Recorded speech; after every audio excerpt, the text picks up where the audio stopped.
মার্কিন মূল্যকে ডোনাল্ড ট্রাম্পের শাসন শুরুর পর থেকে বিশ্ব রাজনীতিতে এক নতুন মেরুকরণ শুরু হয়েছে। ট্রাম্পের বেশ কিছু সিদ্ধান্ত এরই মধ্যে বিশ্বজুড়ে ব্যাপক আলোচিত হচ্ছে। এবার মার্কিন প্রেসিডেন্টের নতুন এক ঘোষণায় সাড়া পড়েছে যুক্তরাষ্ট্রে। গোটা বিশ্বের নজরও এখন ট্রাম্পের দিকে। উত্তর আমেরিকা মহাদেশের আধা স্বায়ত্তশাসিত দ্বীপ গ্রিনল্যান্ড, যদিও এটি আমেরিকার অংশ নয়। দ্বীপটির অবস্থান রয়েছে ইউরোপের ডেনমার্কের একটি অংশে। দ্বিতীয় মেয়াদে প্রেসিডেন্ট হওয়ার পর গ্রিনল্যান্ডের ওপর যুক্তরাষ্ট্রের দখল নিশ্চিত করতে চান ডোনাল্ড ট্রাম্প।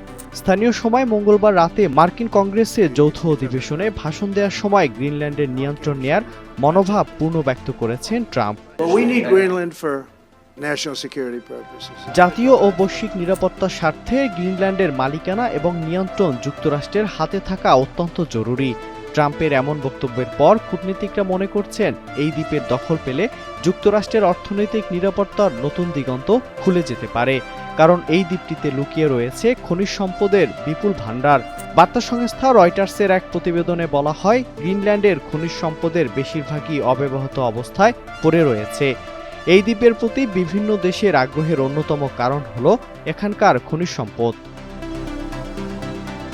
এত সব বিপুল ভাণ্ডার থাকা গ্রিনল্যান্ডের এই দ্বীপটি কি দখলে নেবেন ট্রাম্প, নাকি দ্বীপটি দখলে নেবার মধ্য দিয়েই শুরু হবে মার্কিন শাসনের কর্তৃত্ব আর দখলদারি রাজত্ব? Miran Ahmed, NTV online.